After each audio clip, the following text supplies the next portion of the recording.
ಮಾಡ್ದ ಅವ್ನು ಗೊತ್ತೇ ಇಲ್ಲ ಯಾರು ನಮ್ಗೆ ಇನ್ಸ್ಪೆಕ್ಟರ್ ಯಾರು ಅನ್ನೋದೇ ಗೊತ್ತಿಲ್ಲ ಅಲ್ಲಿ ಅವ್ನು ನೋಡೇ ಇಲ್ಲ ನಾವು ಕಂಪ್ಲೇಂಟ್ ಕೊಡಬೇಕು ಅಂದ್ರೆ ನಾವು ಅಲ್ಲಿ ಹೋಗಿ ಕೂತ್ಕೊಂಡು ಲಾಯರ್ನ ಬೇಕು ಅಂದ್ರೆ ನಾನೇ ಲಾಯರ್ ಕರ್ಕೊಂಬಂದು ಕೂತ್ಕೊಂಡು ಕಂಪ್ಲೇಂಟ್ ಅನ್ನ ಬರೆದು ಅಲ್ಲೇ ಕೊಟ್ಟಿದ್ದೀನಿ. ಇದೆಲ್ಲ ಕ್ಯಾಮ್ರಾದಲ್ಲಿ ರೆಕಾರ್ಡ್ ಆಗಿದೆ. ಇನ್ನೇನು ಬೇಕಪ್ಪ ನಿನಗೆ? ಮುಚ್ಚುಮರೇನೇ ಇಲ್ಲಲ್ಲ, ನಾನು ಓಪನ್ ಆಗಿ ಹೇಳ್ತಾ ಇದ್ದೀನಲ್ಲ. ಮತ್ತೆ ಅಸೈನ್ಮೆಂಟ್ ನಮ್ಮ ಹತ್ರ ಇದೆ, ಅದನ್ನು ಕಾಪಿ ಮಾಡಿ ಕೊಡ್ತಿರ್ಬೇಕಂದ್ರೆ ಸರ್ಕಾರಕ್ಕೆ ಏನಾಗಿದೆ ಅಂತ ವಿಪಕ್ಷ ನಾಯಕರು ಭ್ರಮಣೆ ಆಗ್ಬಿಟ್ಟಿದೆ. ಆ ಬುದ್ಧಿ ಭ್ರಮಣೆ ಅಂದ್ರೆ ಇವಾಗ ಎಷ್ಟು ಬುದ್ಧಿ ಭ್ರಮಣೆ ಆಗಿದೆ ಅಂದ್ರೆ ಪೊಲೀಸ್ ಸ್ಟೇಷನ್ಗಳು ಸೇಫ್ ಅಲ್ಲ.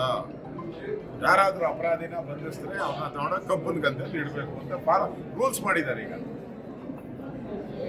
ರೂಲ್ಸ್ ಈಗ ನನ್ನ ಕೇಳಿದೆ ಮೊನ್ನೆ ಹೋಮ್ ಮಿನಿಸ್ಟರ್, ಅವ್ರು ಕೂಡ ಏನು ಕೇಳಿದ್ರು ನನ್ಗೆ ಗೊತ್ತಿಲ್ಲ ಅಂತ.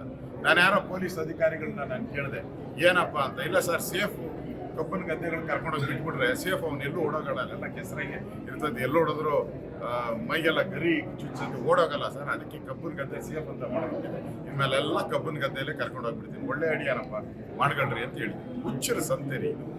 ಸರ್ಕಾರಕ್ಕೆ ಮಾನ ಮರ್ಯಾದೆ ಏನಾನ ಇದೆಯಾ?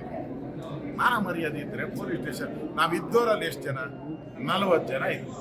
ಎಲ್ಲ ಲೆಕ್ಕ ಹಾಕಿದ್ರು 40 ಜನ. ಪೊಲೀಸರು ಎಷ್ಟು ಜನ ಇದ್ರು? 100 ಜನ ಇದ್ರು. ನಮ್ಮ 40 ಜನನ ತಡೆಯಕ್ಕೆ ಅವ್ರ ಕೈಲಿ ಶಕ್ತಿ ಇಲ್ವಲ್ರಿ?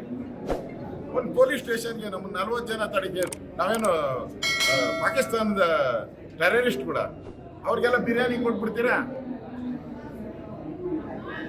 ನಮ್ಮನ್ನ ಚುನಾಯಿತ ಪ್ರತಿನಿಧಿನ ನೀವು ತಡೆಯಕ್ಕಾಗಲ್ಲ ಅಂದ್ರೆ ನಿಮ್ಮ ಸರ್ಕಾರಕ್ಕೆ ಏನು ಹೇಳ್ಬೇಕ್ರಿ? ಮಾನ ಮರ್ಯಾದೆ ಇದೆಯಲ್ರಿ? ಯೋಗ್ಯತೆ ಇದೆಯಲ್ರಿ?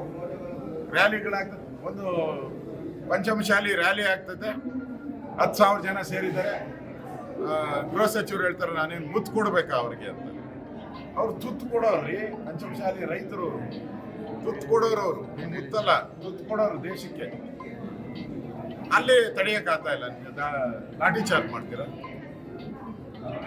ಅಂದ್ರೆ ಕಾನೂನು ಇಲಾಖೆ, ಪೊಲೀಸ್ ಇಲಾಖೆ ಲಂಗು ಲಗಾಮಿಲ್ಲದ ಇಲಾಖೆ ಆಗೋಗಿದೆ.